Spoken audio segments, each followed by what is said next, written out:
Bom dia, queridos. E aí, como é que vocês estão? Estão bem? Estão felizes? Estão gratos? Que maravilha, coisa boa. Hoje a gente vai dar continuidade à nossa série Maturidade Espiritual. Não sei se tem alguém aí que está aqui pela primeira vez, mas hoje a gente vai abordar o capítulo 11 da primeira carta de Paulo aos Coríntios. Nessas últimas semanas... Não entendi. Estão pedindo para ligar as luzes aí, gente. Se alguém puder pedir. Para ajudar a lutar contra o sono, né? Para os dois, né? Então, nas últimas semanas, a gente viu o apóstolo Paulo abordar basicamente dois temas, né? Ele estava falando sobre comidas sacrificadas a ídolos e sobre os limites da liberdade cristã. Então, agora, a partir do capítulo 11, esse capítulo ele demarca uma nova divisão nessa carta aos Coríntios, tá? Então, eu até coloquei como tema da nossa mensagem, a partir de agora, o apóstolo Paulo entra num propósito de colocar ordem no culto coríntio. Então, ele vai tratar de diversos temas, como o uso do véu por parte das mulheres durante o culto público, que é o que a gente vai falar hoje. Ele vai falar sobre a ceia do Senhor, vai dar instruções sobre a ceia, vai falar sobre dons do Espírito Santo, dom de profecia, vai falar sobre o amor. Então, assim, tem muita coisa boa vindo pela frente que vocês gerem expectativas para as próximas semanas. Como eu falei, hoje nós vamos nos ater a esse primeiro tema, que é o uso do véu por parte das mulheres durante o culto público. Ao que parece, um grupo de mulheres ali em Corinto começaram a se rebelar contra o uso do véu. E ali elas começaram, né, um movimento abaixo ao véu. Aquele negócio de meu corpo, minhas regras, começou lá em Corinto, inclusive, né? Então, elas começaram a achar que era desnecessário utilizar o véu no momento do culto. Elas faziam uso desse véu durante a sua vida, nas suas atividades fora da igreja, mas talvez a liberdade do culto cristão, a liberdade do cristianismo, fez com que essas mulheres compreendessem errado essa questão do véu. Ali a gente observa que nessa época, no contexto, as mulheres elas não tinham voz nenhuma. Nenhuma. Na cultura judaica, por exemplo, a mulher chegava a ser quase que oprimida. Então, chega o cristianismo falando que todos são iguais. Não há grego, não há judeu, não há homem, não há mulher. E como nós vamos ver nesse texto, as mulheres elas participavam ativamente do culto. O texto vai dizer que elas oravam, que elas profetizavam. Então, talvez essa participação ativa fez com que elas entendessem que não há diferença entre elas e o homem. Então, o questionamento dessas mulheres poderia ser, mas se eu oro, se eu profetizo igual a esse irmão, se eu tenho os mesmos dons que ele tem, por que precisa haver um sinal que diferencie a mim dele? Não tem motivo para isso. E esse era o questionamento delas e é sobre isso que Paulo vai tratar. Para nos auxiliar na compreensão das palavras de Paulo e na profundidade daquilo que ele está tratando aqui, é preciso que a gente retorne e observe o contexto cultural da época. O que significava o véu naquela época? O véu ele não era de forma nenhuma só um item do vestuário feminino. O véu ele era extremamente significativo, representativo. Uma mulher velada, né, uma mulher com a sua cabeça coberta pelo véu, era uma mulher de respeito. Era uma mulher de honra, uma mulher virtuosa. E ele também significava que essa mulher estava debaixo da autoridade de um homem. Ou seja, do seu pai ou do seu marido. Então, uma mulher velada, ela poderia andar na rua segura. Porque as outras pessoas olhavam e sabiam, não, essa mulher tem alguém cuidando dela. Essa mulher está debaixo da autoridade de alguém. Essa mulher é uma mulher cheia de virtude, cheia de honra. Então, as mulheres elas não tinham o hábito de andar sem o véu. Elas só retiravam o véu mesmo na frente dos seus esposos, tá? Para que a gente tenha noção, assim, nós aqui no Brasil, nós não temos nenhuma peça de vestuário que represente tudo isso, né? Mas para a gente ter noção do escândalo que era uma mulher estar na igreja sem o véu, eu queria ilustrar com vocês. Imagina vocês chegando aqui na igreja hoje, nesse domingo, e você sentado ao lado de uma mulher de biquíni. Isso não ia gerar um escândalo? Não ia todo mundo olhar para ela e pensar, como que essa pessoa veio de biquíni para a igreja? E aí, em determinado momento do culto, ela pega o microfone e começa a orar pelos irmãos de biquíni. Isso não é um escândalo? É exatamente isso que acontecia lá naquela região, naquela cultura. Ali no Oriente Médio, essa questão do véu, ele significava muito. Então, não é simplesmente... Hoje, para a gente pode pensar assim, nossa, mas uma bobeira, né? Um véu cobrindo a cabeça, o que isso faz diferença? Mas, trazendo para a nossa cultura, de fato, era extremamente escandaloso. Sendo assim, Paulo começa esse trabalho de colocar ordem no culto e ele inicia justamente por esse tema. Vamos lá para o nosso texto de hoje, 1 Coríntios 11. A gente vai ler dos versículos 2 até o versículo 16. Todos enxergando aí, que a luz está bem forte, né? Então, vamos lá. Eu os elogio porque em tudo vocês se lembram de mim e retêm as tradições, assim como eu as transmiti a vocês. Quero, porém, que saibam que Cristo é o cabeça de todo homem e o homem é o cabeça da mulher. E Deus é o cabeça de Cristo. Todo homem que ora ou profetiza com a cabeça coberta desonra sua própria cabeça.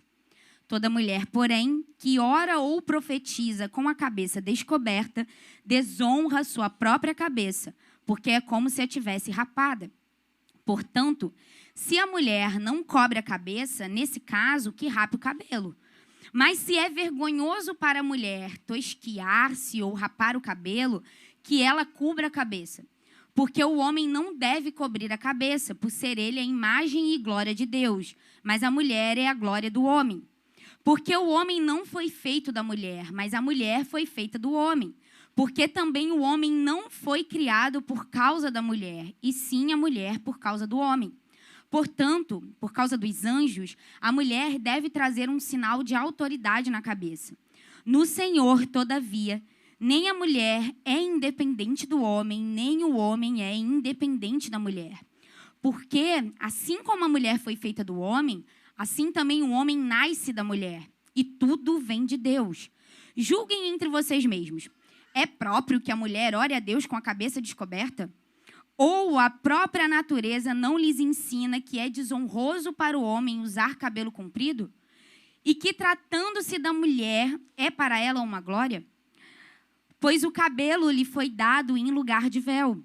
Mas, se alguém quiser discutir essa questão, saiba que nós não temos tal costume, nem as igrejas de Deus. Texto polêmico, texto difícil. Não há muito consenso entre os estudiosos sobre algumas falas de Paulo aqui nesse texto. Então, assim, eu me esforcei ao máximo para ser o mais didática possível e trazer para vocês aquilo que fez mais sentido para mim, tá? Mas se vocês tiverem alguma dúvida, depois vocês procuram o Léo, que ele vai sanar todas as dúvidas de vocês. No verso 2, Paulo inicia como de costume. Quando ele precisa tratar de temas difíceis, o que ele faz? Ele elogia. Então, ele já começa ali elogiando aqueles irmãos. E ele elogia eles porque eles retinham as tradições. O que significa essa palavra tradições? É provavelmente uma referência às bases centrais da fé que foram repassadas aos coríntios através de oratória. Nessa fase aqui, já existiam algumas das cartas que hoje estão no cânon do Novo Testamento. Essas cartas já circulavam na igreja. Mas a maioria dos ensinamentos naquela época eram passados de forma oral e não de forma escrita. Então, aqui, essa referência é esse resumão de tudo aquilo que Paulo ensinou aos coríntios. E ele os elogia porque eles estavam guardando essas bases. Mas, no verso 3, Paulo começa esse trabalho de consertar algumas coisas, de instruir eles em algumas coisas que não estavam tão boas. E ele vai começar, como eu falei, pelo uso do véu. E o que eu achei muito interessante nesse texto, eu fiquei meditando sobre isso. Paulo, a partir da sua autoridade apostólica, ele poderia resumir todo esse trecho em um único versículo e dizer assim, useis o véu. Vocês não concordam? Ele poderia chegar e falar isso, useis o véu. Mas ele argumenta.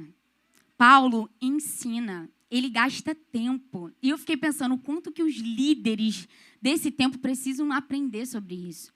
Porque não basta ser um criador de regras. É muito fácil ser um criador de regras.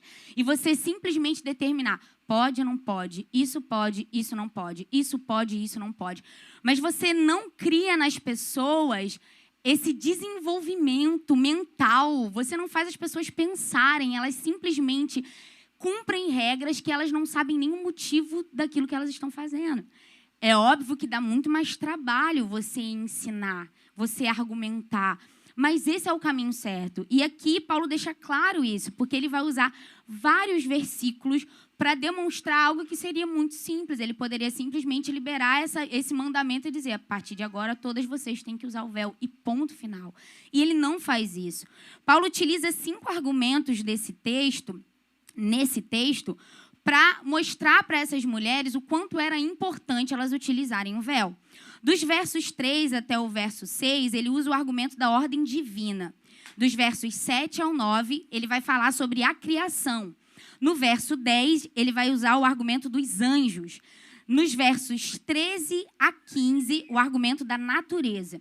E no verso 16, ele encerra utilizando o argumento da prática comum da igreja. Então, vamos ver o primeiro argumento de Paulo, aí no versículo 3. O assunto era véu sendo usado no culto. E olha onde que Paulo vai começar a falar sobre isso. O uso do véu era a pontinha do iceberg, mas ele começa lá no mais profundo e ele declara: quero, porém, que saibam que Cristo é o cabeça de todo homem, e o homem é o cabeça da mulher, e Deus é o cabeça de Cristo. Parece que não tem nada a ver com o assunto do véu, né?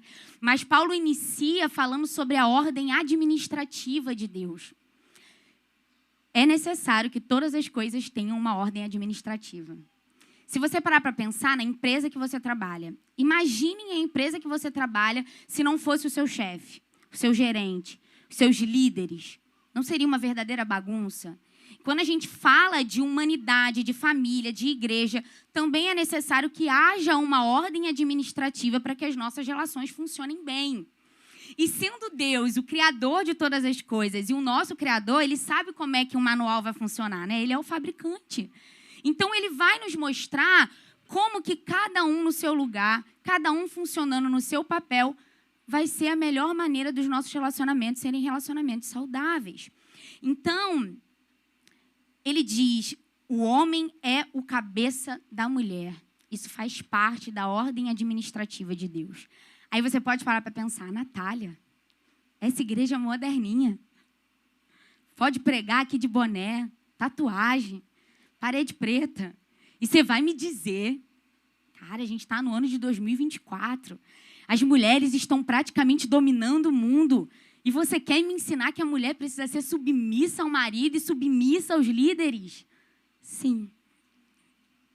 Sim. Isso não mudou. Talvez a feminista, né, que existe dentro de você, se contorce ao ouvir essas verdades. Você pode não concordar, mas essa é a ordem administrativa de Deus. Mas sabe qual é a questão? Por que a gente tem tanto problema com essa palavra submissão? Porque nós entendemos a submissão a partir da ótica do mundo e não a partir da ótica bíblica. E aí é que está o problema. E eu sempre cito isso, que nem o português nos ajuda, porque a palavra submissão, esse prefixo sub, ele traz uma ideia de quê? De inferioridade. Então, para o mundo, a submissão é escravidão, é subjugação. Mas de modo nenhum é isso. Uma mulher submissa é uma mulher que entende que o seu marido tem uma missão e ela se submete a essa missão. A gente vai falar também aqui do fato de ser auxiliadora mais para frente, mas eu gosto muito do jeito que Russell Shedd ele explica a submissão feminina. Ele diz o seguinte: a submissão da esposa ao marido é uma atitude de respeito e valorização do mesmo, que redunda num desejo natural de servi-lo, apoiá-lo e obedecer-lhe. Então, não é para ser pesado. E, principalmente, precisa ser algo voluntário. Porque, como eu falei aqui, é muito fácil que a mulher simplesmente obedeça as regras dentro da sua casa e que o seu coração seja um coração insubmisso. E o mesmo acontecer aqui no ambiente de igreja. A gente pode obedecer às regras dos nossos líderes, mas o nosso coração ainda está insubmisso. Então, a questão sempre é o coração. Então, de modo nenhum, podemos entender a submissão como inferioridade, porque não é. E esse próprio versículo nos demonstra isso. Vocês se lembram do que Paulo diz? Que Deus é o cabeça de Cristo. Quando vocês ouvem isso, Deus é o cabeça de Cristo, vocês entendem que Cristo é inferior ao Pai por causa disso? Não. Mas há uma ordem hierárquica até mesmo dentro da Trindade. E ele cita isso como exemplo. Tanto não é inferioridade que o próprio Deus Filho se submete ao Deus Pai. Nós falamos disso há algumas semanas atrás no nosso estudo. Quando Jesus ele encarna, ele deixa a sua glória e ele assume o corpo humano, ele se esvazia da sua glória e ele se submete ao Pai, passando a ser obediente. Então, ele é submisso em certo sentido a Deus Pai. Mas isso faz de Jesus menor ou inferior? Não. Ele é da mesma substância, ele tem o mesmo poder, ele tem a mesma honra, mas ele se submete em humildade e voluntariamente. Então, todas as vezes que você tiver problema com essa questão da inferioridade, pensa, né, que você está imitando o seu mestre quando você está sendo submisso e não inferior, como o mundo diz. Então, diante dessa ordem administrativa, onde Deus é o cabeça de Cristo, Cristo é o cabeça do homem e o homem é o cabeça da mulher, o apóstolo Paulo mostra aqui no versículo 4 que é uma desonra para o homem cobrir a cabeça. Sendo o homem essa figura de autoridade, ele não deve, durante o culto, cobrir a cabeça, porque, ao fazer isso, ele está invertendo os papéis. Então, ele está se portando como uma mulher com a cabeça coberta. Então, Paulo diz, para o homem não, para o homem é desonroso cobrir a cabeça. Já para a mulher, no versículo 5, toda mulher, porém, que ora ou profetiza com a cabeça descoberta, desonra a sua própria cabeça, porque é como se a tivesse rapada. Então, observem, o problema do apóstolo Paulo não era que as mulheres participassem do culto, mas que existiam regras que elas precisavam cumprir ao participar do culto. Tá? Então, como nós vemos na ordem da criação, a mulher ela é subordinada ao homem. E isso deveria ficar claro no momento em que alguém entrasse na igreja. Então, quando as mulheres estavam veladas, isso representava que elas estavam debaixo da autoridade dos seus maridos e dos seus líderes.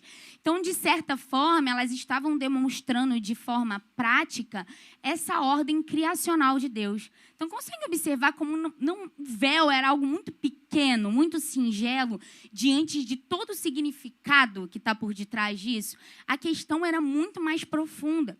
Ou seja, né, se essa mulher ora ou profetiza sem o véu, é como se ela tivesse com a cabeça rapada, ou seja, é como se ela estivesse desonrando essa ordem, desonrando a sua própria criação e o seu cabeça, que no caso aqui pode ser entendido, né, como seu marido ou até mesmo os seus líderes. Verso 6.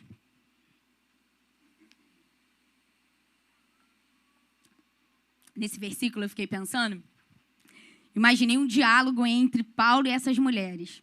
Aqui no versículo 6. Imaginei elas chegando para ele falando, Paulo, a partir de agora a gente não vai mais usar o véu.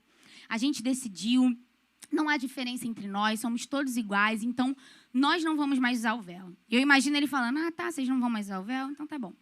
Então eu vou contratar um barbeiro que vai vir aqui na comunidade e vai raspar a cabeça de todas vocês. Já que vocês não querem usar o véu, que vocês também não usem essa cobertura natural que tem aí em vocês, que é os seus cabelos. E eu imagino elas dizendo, não, mas aí é desonroso pra gente. A gente vai ficar com a cabeça rapada? E eu imagino Paulo falando, mas é tão desonroso quanto vocês não usarem o véu. Dá no mesmo. Vocês não utilizarem o véu é tão desonroso quanto vocês terem a cabeça rapada.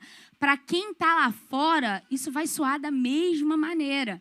Eu acho que elas iam mudar de ideia, né? Com certeza iam colocar o véu na hora. Que a única pessoa que eu conheço que fica bonita com a cabeça rapada é a Priscila. A única. Tainá também. As irmãs moderninhas, é verdade. Boa observação. E aqui a gente chega em uma das partes difíceis desse texto, né? Já passamos por algumas que eu preferi não entrar. Mas o que significa rapar a cabeça? O que Paulo tinha em mente quando ele dá justamente esse exemplo de uma mulher com a cabeça rapada? Há algumas possibilidades, tá, gente? Alguns estudiosos alegam que era comum entre as prostitutas cultuais, elas tinham esse hábito de raspar a cabeça, né? Então, elas faziam isso num sentido de demonstrar liberdade. Então, quando elas andavam na rua de cabeça rapada, todo mundo sabia que não existia nenhum homem que exercia autoridade sobre aquela mulher, que ela era uma mulher livre, que ela fazia com o corpo dela aquilo que ela quisesse. Há estudiosos que entendem esse cabeça rapada em relação a isso. Há gente que defende que, na verdade, isso tinha muito a ver com a lei romana, que pela lei romana, pelo direito romano, quando uma mulher era pega em adultério, o castigo dela era justamente rapar a cabeça. Então, há essas possibilidades, tá? Não tem como a gente bater o martelo e dizer, Paulo tinha isso em mente. Mas a questão é, de uma forma ou de outra, rapar a cabeça era algo extremamente desonroso para a mulher. Então, era um castigo físico que realmente representava essa desonra, tá? E a questão maior é que essa mulher... Oi. É verdade. É um castigo, né? E realmente, para a gente, né, que é mulher... você não sendo a sua opção, imagina, você amar os seus cabelos longos e alguém vir e raspar a sua cabeça. É realmente uma grande vergonha. É verdade, os bandidos aprenderam, eles devem ter lido, né? Foi passar de pai para filho, tradição. Mas a questão é, isso significava insubordinação. Ter a cabeça raspada significava desonra, era uma vergonha e, principalmente... No aspecto cultural, como eu falei, uma mulher velada, uma mulher com véu, era uma mulher que tinha segurança ao andar na rua. Porque nenhum homem iria mexer com essa mulher. Ela não era cobiçada, porque na própria cultura, os homens entendiam que essa era uma mulher de respeito. Não, essa mulher é uma mulher casada. Já aquelas que andavam com a cabeça rapada, essas mulheres poderiam ser humilhadas, essas mulheres poderiam ter realmente a sua reputação colocada em xeque. Então, era muito mais do que usar ou não um véu, né? E o segundo argumento de Paulo, que é a criação, e ele começa a tratar esse assunto a partir do versículo 7... No versículo 7, ele diz assim, porque o homem não deve cobrir a cabeça, por ser ele imagem e glória de Deus, mas a mulher é a glória do homem. Paulo tem em mente aqui o relato da criação. E não é esse o relato da criação? Deus, ele primeiro criou Adão, ele criou o homem.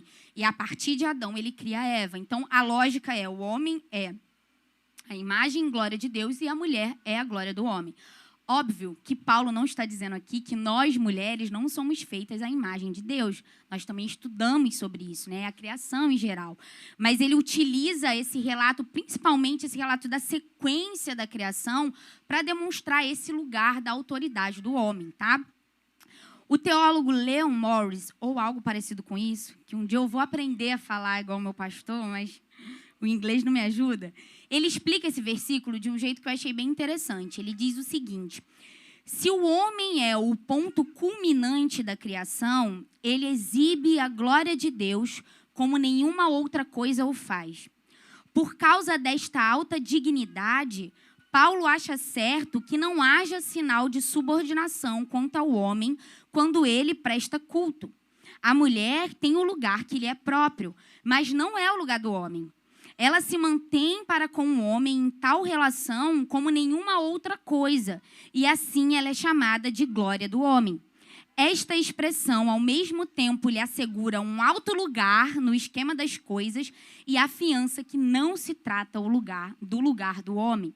Então, a mulher tem o seu lugar e o homem tem o seu lugar, e é isso que Paulo está tratando aqui.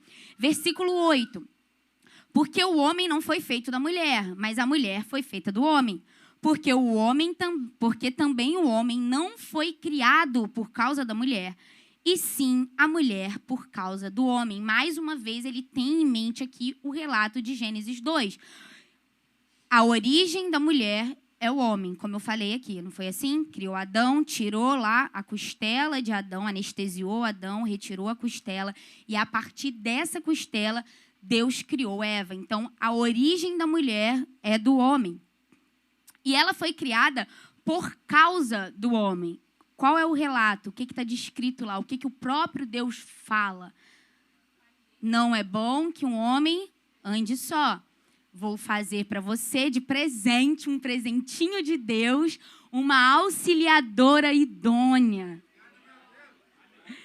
Gente, Deus já sabia que um homem sem uma mulher era só um menino. Então ele, né? Vou ajudar para sua vida a ter mais adrenalina. Imagina a vida de vocês sem uma mulher, gente. Ia ser muito desanimada, né? A gente traz essa adrenalina, né?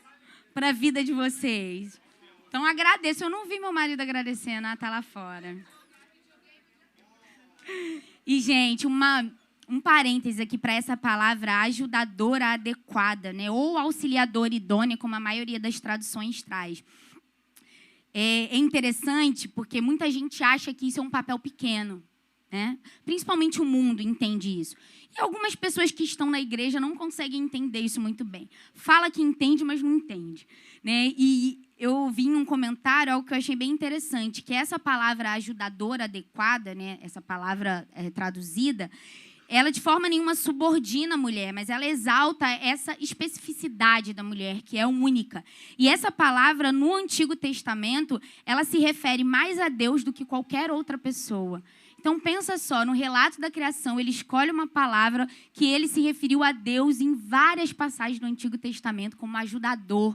E eu pensei também na figura do Espírito Santo, que é o nosso ajudador. Então, olha que papel importante. Mas que muitas vezes a própria mulher se acha inferior por estar nesse papel de auxiliadora, de ajudadora. É uma pena que a Bel não está aqui, porque eu vou citar ela como honra, porque ela me ensina muito sobre isso. Uma das coisas que ela faz, que para mim ilustra muito bem essa questão de ser uma auxiliadora idônea, é quando o Léo está ensinando algo para a gente, o Léo começa a citar algum versículo, mas ele não lembra o versículo inteiro, todo por detalhes, e a Bel vai lá, folheia a Bíblia dela. Gente, ela faz isso sempre. Ela folheia a Bíblia dela, ela abre a passagem e ela entrega na mão do Léo. Sem dizer uma palavra, para mim, ela está dizendo o seguinte: a tua missão é ensinar, eu vou te ajudar. Eu sou a sua auxiliadora. Eu estou aqui para te ajudar. Gente, e como é lindo quando no casamento não há espaço para competitividade. É um problema nosso se na nossa visão a gente olha, o Léo é grande porque o Léo está pregando, porque o Léo está ensinando, e a Bel é pequena porque ela está só auxiliando. Isso é fruto do pecado. É o pecado que faz a gente olhar dessa forma. Mas olha o valor da mulher saber o lugar dela. Dela saber no que ela pode auxiliar. E assim, isso me ensina sem falar nenhuma palavra. Então, que o Senhor, Ele gere isso nos nossos corações, meninas principalmente. Vai chegar a parte dos homens. Que o Senhor gere esse desejo no nosso coração. Isso não é inferioridade. Seu marido saber qual é a missão dele, você o ajudá-lo a cumprir essa missão, é lindo, é valoroso e honra a Deus, agrada a Deus. Verso 10. Aqui a gente chega em um outro argumento de Paulo, que é os anjos. Gente, eu não sei de onde que Paulo tirou os anjos. Nem eu, nem muitos estudiosos. Eu li vários comentários e é outra coisa que gera muita dúvida. Por que que Paulo citou os anjos aqui? E assim, há algumas possibilidades. Uma que eu vou falar para vocês a título de curiosidade, mas para mim não faz muito sentido, mas tem gente boa que inclusive acredita nessa linha. Vocês se lembram, a gente chegou a estudar isso lá em Gênesis 6, na criação dos gigantes, que há quem acredite que anjos maus desceram à terra e tiveram relação sexual com as mulheres e assim surgiram os gigantes. Tem gente que acredita nisso. Então, há uma linha, que inclusive é a linha que a tradição judaica acredita, que esses anjos eles foram atraídos pelos cabelos das mulheres. Então, Paulo estaria citando isso aqui no sentido de alertar aquelas irmãs. Vocês se lembram do que aconteceu lá no início, quando o cabelo da mulher atraiu os anjos? Então, teve toda essa questão da relação sexual com eles e os gigantes apareceram na terra. Então, vocês não podem ser o tipo de pessoa que vai atrair o olhar desses anjos maus. Para mim, isso não faz muito sentido, né? Mas pode ser que vocês ouçam isso em algum lugar. Julguem vocês. O que fez mais sentido para mim é que o apóstolo Paulo está trazendo aqui essa fala, né, dos anjos, num sentido de que eles são criaturas elevadas. E assim, ele diz, como se ele dissesse, se você não quer usar o véu por homens, que você use por causa dos anjos. Já que os anjos são criaturas elevadas, eles estão aqui nessa função de supervisionar a criação, que vocês utilizem o véu por causa disso, para não serem indecentes na frente deles. E é o que fez um pouco mais de sentido. E tem essa questão do sinal de autoridade na cabeça. Muitas pessoas acreditam que esse sinal de autoridade é único e exclusivo em relação à submissão da mulher. Outros entendem que tem a ver também com a questão da segurança da mulher, trazendo a questão cultural da época, que era uma mulher andar tranquilamente por ela estar com o véu, tá? Versículo 11.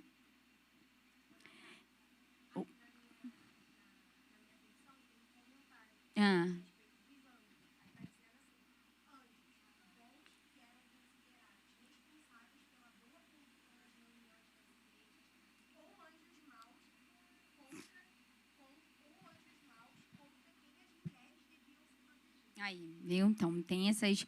Muita gente acredita nessas duas possibilidades.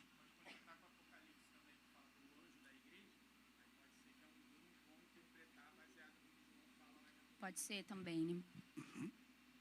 E a gente chega, então, no versículos 11 e 12, que, para mim, eu fico sempre fascinada com a genialidade de Paulo, né? Com a genialidade do Espírito. Porque ele vai argumentar tudo isso. Né? Ele fala sobre a mulher ser a glória do homem, ele fala sobre o homem ser o cabeça, e aí ele chega aqui no versículo 11 e diz: no Senhor, todavia, nem a mulher é independente do homem, nem o homem é independente da mulher. Porque, assim como a mulher foi feita do homem, assim também o homem nasce de mulher, e tudo vem de Deus. O apóstolo Paulo, ao meu ver, ele se resguarda de alguém que poderia utilizar esses argumentos anteriores dele para inferiorizar a mulher. Para dizer, não, mas você é a minha glória, então você tem que fazer tudo aquilo que eu quero e acabar tornando essa submissão uma escravidão. Ele diz, isso aí tudo é verdade. Pelo relato da criação, esse é o papel do homem, esse é o lugar da mulher. Mas no Senhor, vocês são interdependentes. Ou seja, não há lugar para autossuficiência. Não há lugar para a superioridade do homem, não há lugar para a superioridade da mulher, porque tudo vem de Deus. Vocês são dependentes de Deus.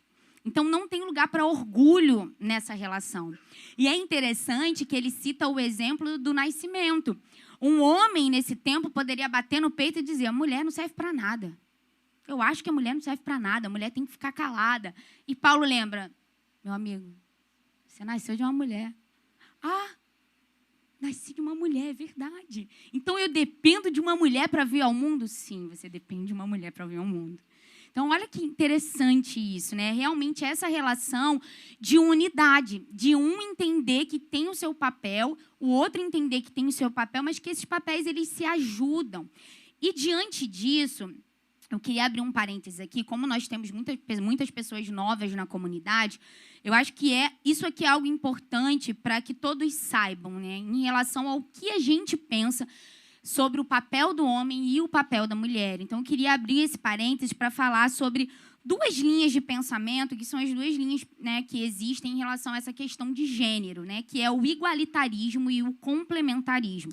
Eu não sei se vocês já ouviram falar sobre isso, mas de forma bem prática, o complementarismo, ele acredita que o homem e a mulher, eles são iguais perante a Deus. Eles têm o mesmo valor, eles têm a mesma honra, eles têm a mesma dignidade, mas eles exercem papéis diferentes. E esses papéis, eles se complementam.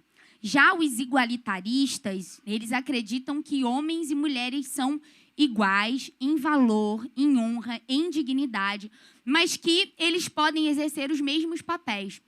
Então, eles entendem que essa questão da submissão foi algo por causa do pecado, mas que a morte de Jesus acabou com tudo isso. Então, eles usam, inclusive, aquele texto, né? Não há judeus, não há gregos, não há homem, não há mulher. Então, entendem que homem e mulher podem ocupar os mesmos espaços, tanto na esfera, né, da família, sociedade, quanto na igreja. tá? Então, basicamente, essa é a diferença. Então, nós, como complementaristas, nós acreditamos, sim, que a mulher tem o seu papel, que o homem tem o seu papel e que esses papéis se complementam. Sendo assim, nós não cremos, por exemplo, que uma mulher pode se levantar da pastora, consagrada pastora ou presbítera, tá? Nós cremos que essa função de governo da igreja é uma função exclusiva para homens. Eu gosto muito do que a esposa do Tim Keller, a Kate Keller, fala sobre isso, que ela diz o seguinte: não é simplesmente que mulheres não podem assumir esse papel, muito homem também não pode assumir esse papel. Há uma lista, né, de qualificações que precisam ser encontradas em um homem para que ele se torne um presbítero. Então, não é simplesmente uma questão de negar esse papel à mulher. Muitos homens também não podem assumir esse papel, tá? E aqui uma crítica, porque eu lembro que o Léo já comentou isso uma vez, eu super concordo com ele. Há lugares onde mulheres têm se levantado como líderes muito por causa da omissão do homem. O pecado, ele vai nos empurrar para esse lugar, da mulher querer o lugar da autoridade, do homem fugir do lugar da autoridade. A tendência do homem afetado pelo pecado é ser omisso e a tendência da mulher é ser uma mulher autoritária. Então, a gente precisa lutar contra isso. Então, é o combo perfeito. Uma igreja onde homens são omissos e mulheres querem esse lugar de autoridade, e a mulher, normalmente, quando entende algo, ela se dedica mais, e aí a mulher vai e ocupa um lugar que não é para ela, segundo o nosso entendimento. Há quem pense diferente de nós, tá, irmãos? E isso não é, sem dúvida, algo que nos separe. São irmãos, mas pensam diferente em relação a essa questão, tá?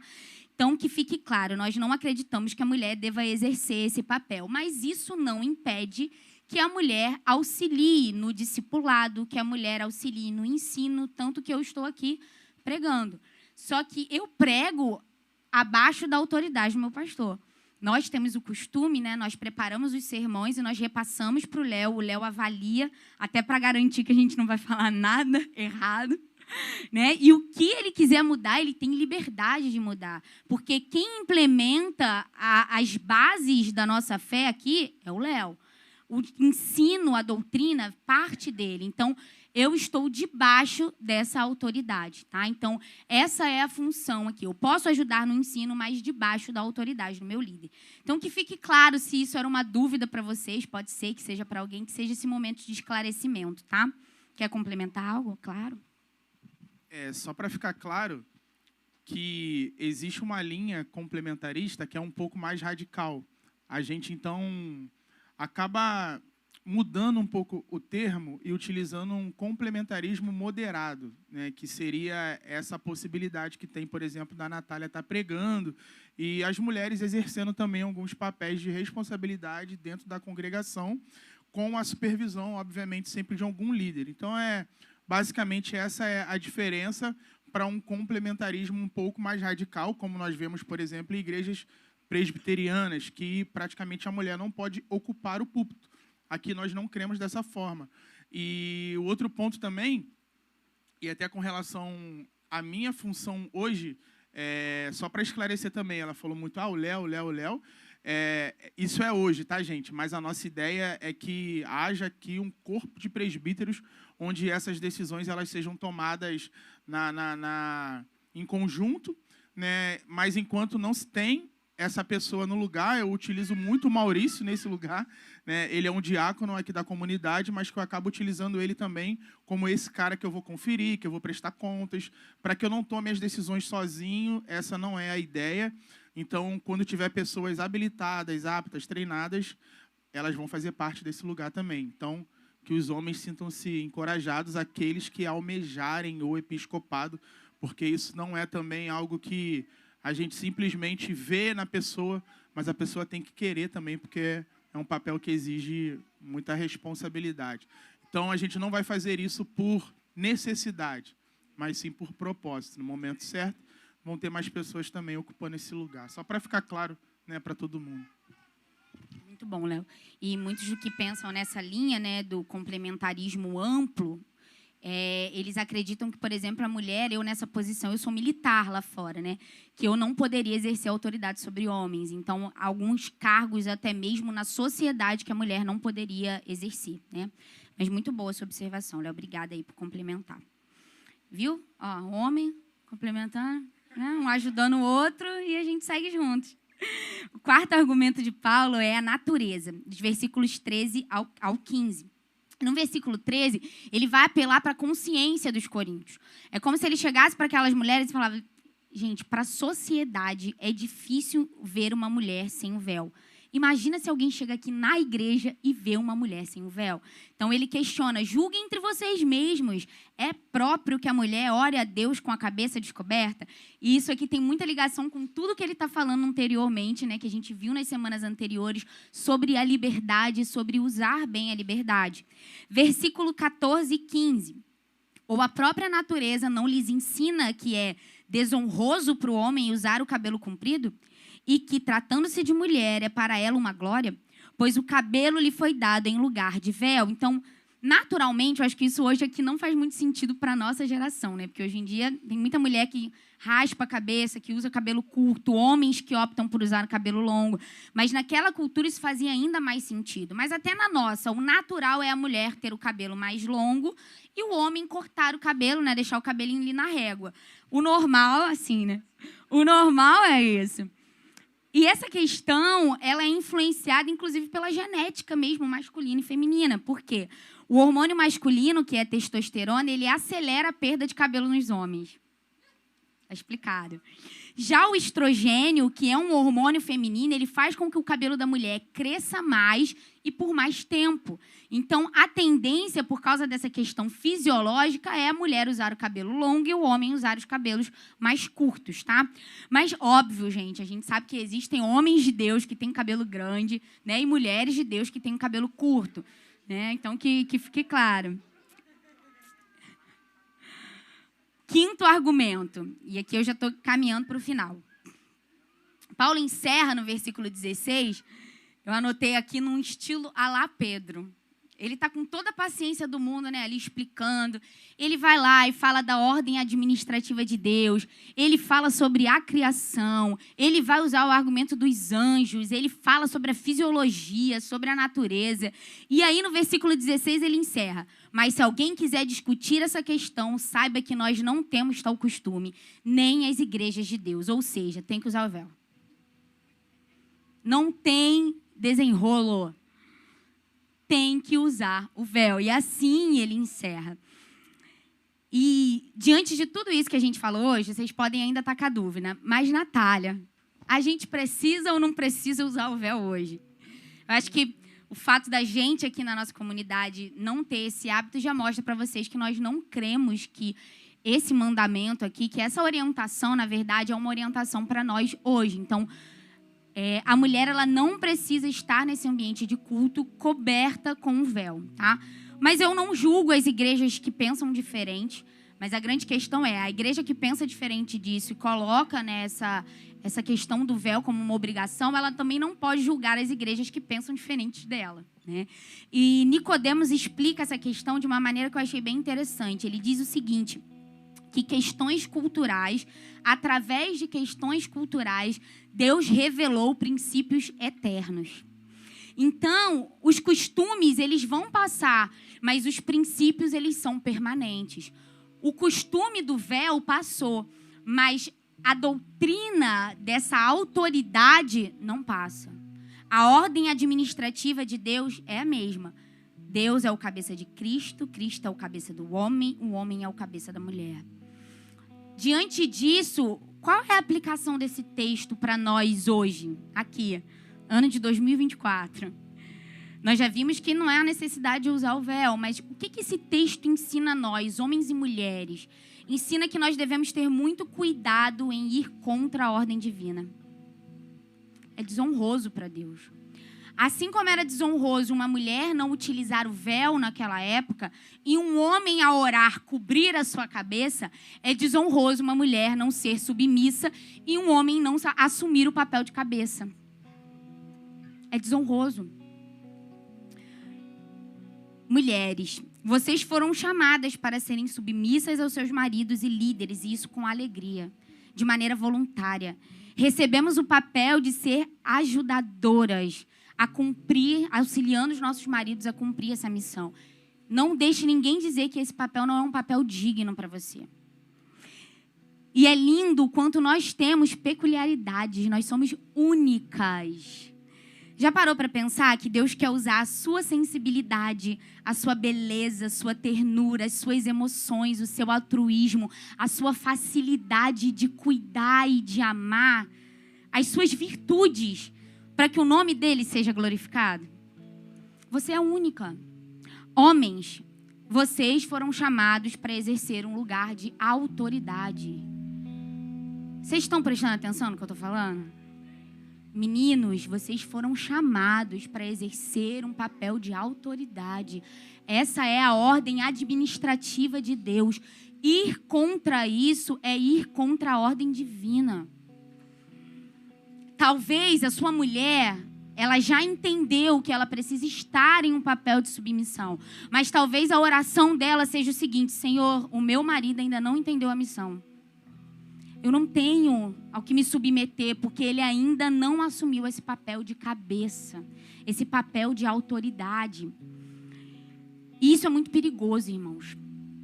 Sabe por quê? O próprio mundo, ele nos incentiva a buscar por homens bonzinhos. Para as mulheres que são solteiras, que estão aí no mundão, a tendência é essa: busque por um homem bonzinho que faz tudo que você quer. Gente, no namoro, isso funciona como uma beleza. Você ter alguém que faça todas as suas vontades, gente, é maravilhoso. Mas casa com um homem bonzinho para você ver. Você vai passar aperto. Sabe por quê? Na hora de decidir, na hora que chegar o problema, ele vai jogar no teu colo.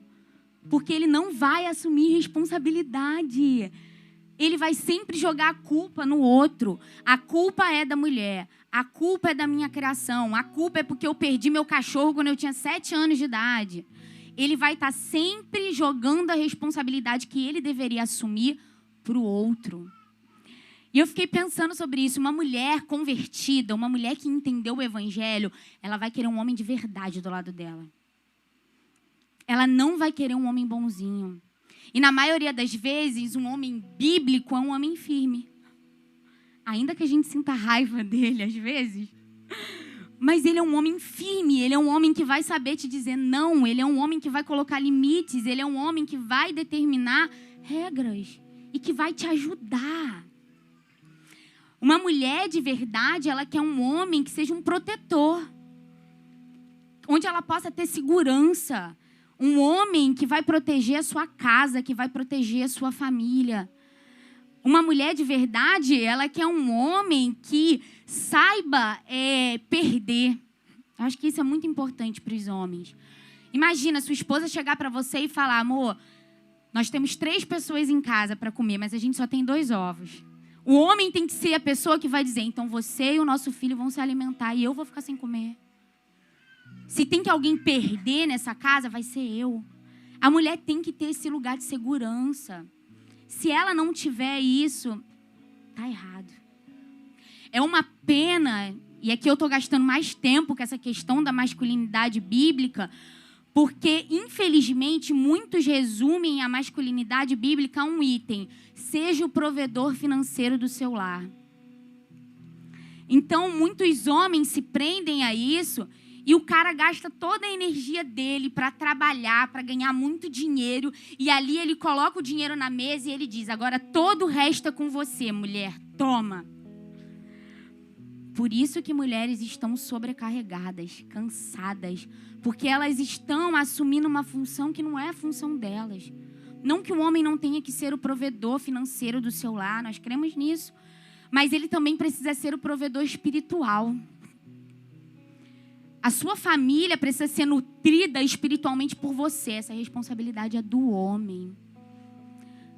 Mas o que comumente nós vemos nas casas? As mulheres assumindo esse papel. Infelizmente. A mulher é quem ora, a mulher é quem busca, a mulher que está presente em todos os cultos.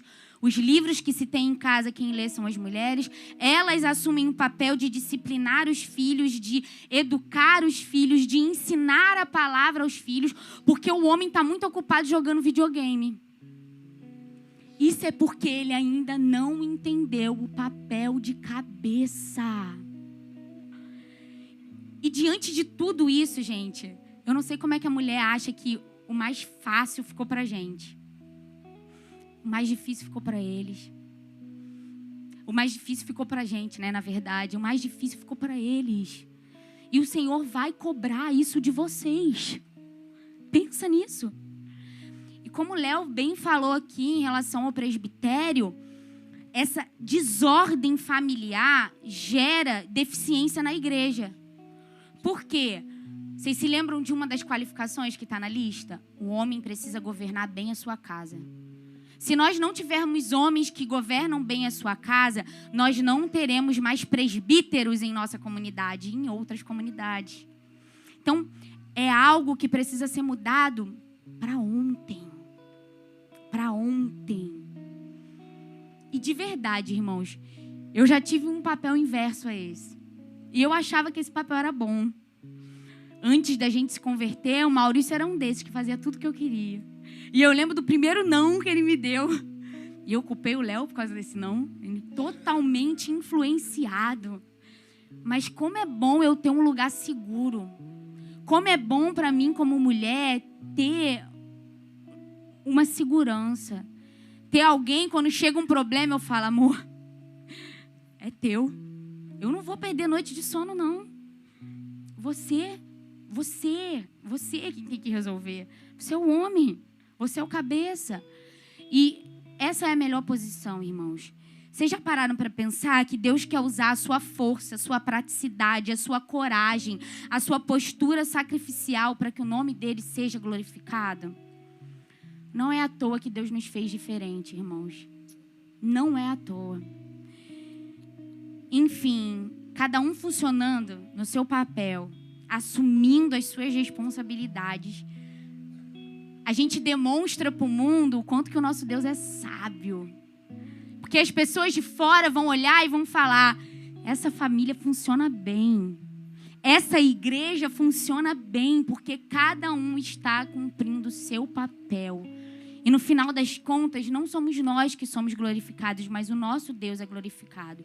Então, que o Senhor nos empodere através do seu Espírito para estarmos cada um assumindo esse lugar e honrando ao Senhor. Amém? É isso, irmãos.